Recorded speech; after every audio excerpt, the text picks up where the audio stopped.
Mais de 4 anos, o CEO da montadora parecia se desentender com grande parte do mundo corporativo agora, proferindo palavras duras sobre os planos tarifários do presidente Trump. Uma tarifa de 25% sobre todos os carros que não são fabricados nos Estados Unidos. Se são fabricados nos Estados Unidos, não há absolutamente nenhuma tarifa. Começou como um sussurro em Detroit. Uma conversa tranquila por trás das portas das fábricas. E então irrompeu como uma onda de choque pelo coração industrial da América. A Ford Motor Company, o símbolo do aço, suor e escala americanos, acabará de sofrer um golpe que ninguém esperava. Fábricas fechadas, trabalhadores mandados para casa, linhas de produção congeladas, e no centro de tudo, tarifas. Não de uma potência estrangeira, mas de Washington. Em 17 de maio, a Ford chocou a nação ao anunciar que fecharia várias de suas mais icônicas linhas de montagem nos Estados Unidos. A fábrica de Chicago, onde o Ford Explorer e o Lincoln Aviator antes saíam aos milhares, ficou em silêncio. A montagem de Michigan, lar do Bronco e do Ranger, parou o movimento, e com isso, milhares de trabalhadores foram instruídos. Vão para casa. Esperem por uma ligação. Ninguém sabe quando ela virá. A razão? Tarifas. Não o tipo que protege, o tipo que pune, o tipo que prometia trazer empregos de volta e, em vez disso, os mandou em espiral. A política comercial do presidente Donald Trump finalmente havia chegado à linha de montagem. Um imposto abrangente de 25% sobre todas as peças e veículos importados, destinado a punir a China e o México, acabou atingindo as próprias fábricas da América. A Ford anunciou que estava enfrentando um impacto nos lucros de mais de 1 bilhão e 500 milhões de dólares em 2025, um golpe financeiro que nenhuma empresa, nem mesmo a Ford, poderia absorver. E assim o fechamento começou. Não terminou com a Ford. Em todo o Centro-Oeste, os efeitos em cascata explodiram. A General Motors se apressou para revisar suas linhas de produção, demitindo centenas enquanto discretamente transferia parte da montagem de caminhões de volta para Indiana. A Stellantis, controladora da Chrysler e da Dodge, parou fábricas inteiras no Canadá e no México. Mas a dor se espalhou diretamente para Michigan e Indiana, onde 900 trabalhadores em fábricas de componentes foram demitidos da noite para o dia. A Ford tentou manter a linha. Lançou mudanças emergenciais de preços. O Mustang Mach-E, o Maverick e o Bronco Sport, todos feitos no México, tiveram seus preços aumentados em quase $2.000 para compensar as tarifas. Para os clientes, o choque veio rápido. Para as concessionárias, veio forte. E para a Ford, ainda não era o suficiente.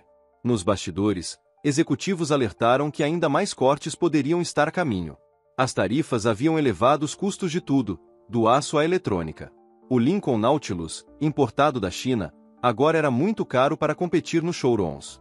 A Ford interrompeu as exportações para a China por completo, perdendo acesso a um dos maiores mercados automotivos do mundo. A mensagem era clara. A guerra comercial não era mais teoria. Era política e estava doendo.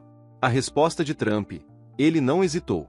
Quando repórteres perguntaram sobre o congelamento da produção da Ford, ele o chamou de esperado. Então ele dobrou a aposta. Eles deveriam ter trazido a produção de volta há muito tempo, disse ele. Essas tarifas são sobre a América em primeiro lugar. A declaração causou calafrios em todas as salas de reunião da indústria automotiva. Se o presidente pudesse ignorar o colapso da Ford, quem seria o próximo? Os sinais de alerta estavam por toda parte. A Stellantis reduziu sua produção de utilitários esportivos no México por um mês inteiro. As peças pararam de fluir. A montagem parou de se mover. Os trabalhadores ficaram em silêncio. Então as demissões atingiram 5 fábricas de estampagem nos Estados Unidos ligadas a esses mesmos modelos. A moral evaporou. Executivos evitaram as câmeras e o sindicato, pela primeira vez em anos, abertamente se voltou contra a empresa. Não se tratava mais de pressão. Era sobre sobrevivência. Na fábrica de caminhões da General Motors em Fort Wayne, onde as picapes Silverado e Sierra são construídas, a empresa tentou resistir. Eles adicionaram um turno. Contrataram 200 trabalhadores. Reiniciaram uma fábrica que havia sido paralisada para reequipamento.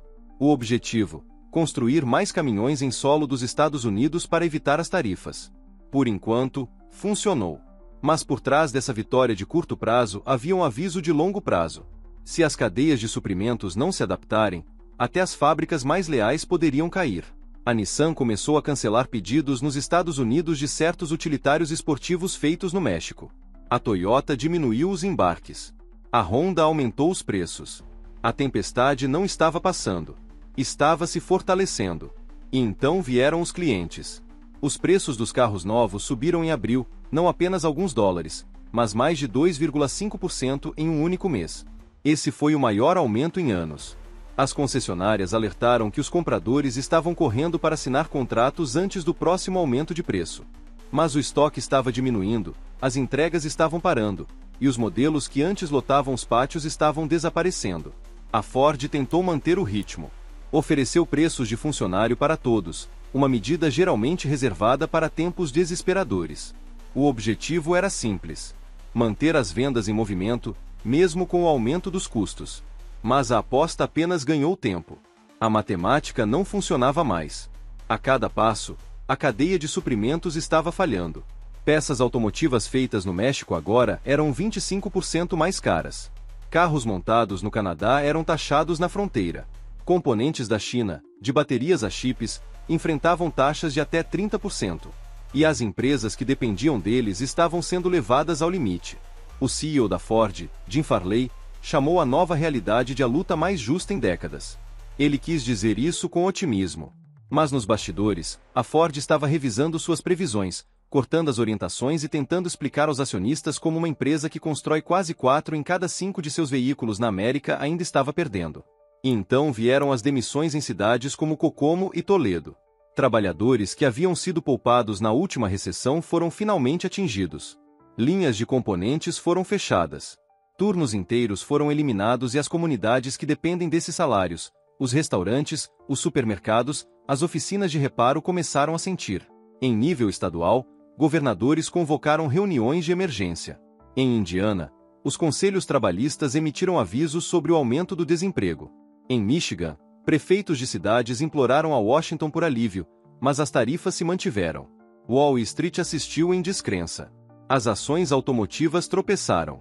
As ações dos fornecedores despencaram e os analistas começaram a alertar que, se as tarifas persistissem, a indústria poderia perder mais de 1 milhão de vendas somente este ano. E qual foi a mensagem de Washington? Nenhuma mudança. A administração Trump insistiu que a dor era temporária, que as empresas retornariam, que as fábricas reabririam. Mas dentro da indústria, ninguém estava esperando por ajuda. A Ford começou a reconsiderar futuros lançamentos de produtos. A General Motors realocou engenheiros. A Stellantis congelou contratações, e ao fundo, um sussurro se transformou em um grito. É assim que a América em primeiro lugar se parece? Porque o que está sendo perdido agora não é apenas dinheiro. É impulso. A indústria automotiva norte-americana já foi uma maravilha. Uma máquina rigidamente integrada que abrangia 3 países, milhares de fornecedores e dezenas de milhões de veículos. Agora esse sistema está se fragmentando. A Ford não pode simplesmente mover toda a produção para os Estados Unidos da noite para o dia. Nem a General Motors. Suas cadeias de suprimentos foram construídas ao longo de décadas, otimizadas para custo e velocidade. Desintegrá-las não é apenas caro, é perigoso. E, no entanto, é isso que as tarifas estão forçando. As empresas agora estão tomando decisões não com base na eficiência, mas na sobrevivência. Mover a produção para cá. Pausar o envio para lá. Cancelar pedidos. Aumentar os preços. E, apesar de tudo, o trabalhador é o que fica para trás. Para cada emprego adicionado em Indiana, outro é perdido em Michigan. Para cada turno aumentado em Fort Wayne, outro é pausado em Windsor. É um jogo de ilusão e as peças estão acabando. A divisão política está crescendo. Trump diz que a luta vale a pena. Os democratas dizem que o custo é muito alto.